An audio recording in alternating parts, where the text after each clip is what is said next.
A little update on the zip.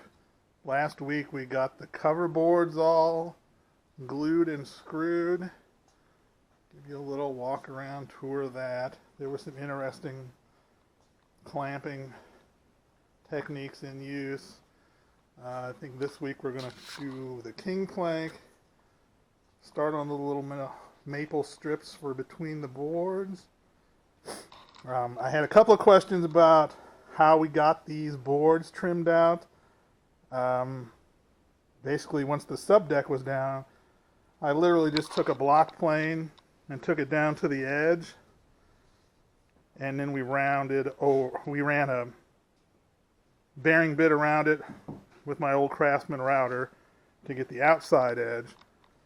For the inside edge, took a little more doing.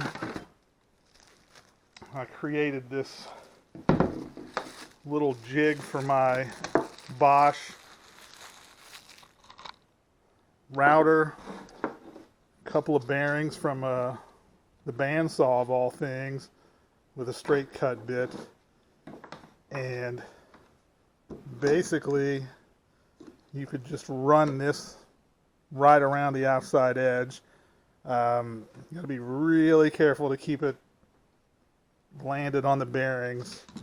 The other thing I will point out that is, it seems like a good idea to put the holes as far apart as possible, but what that does is it will increase the distance.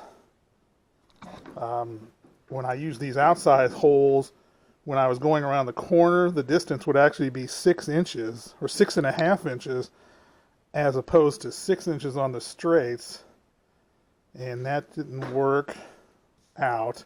So then I went the opposite direction and put them real close together, and it was too hard to control. This seemed to be like a fair compromise between the two, where you could still control it and keep it flat against the boards.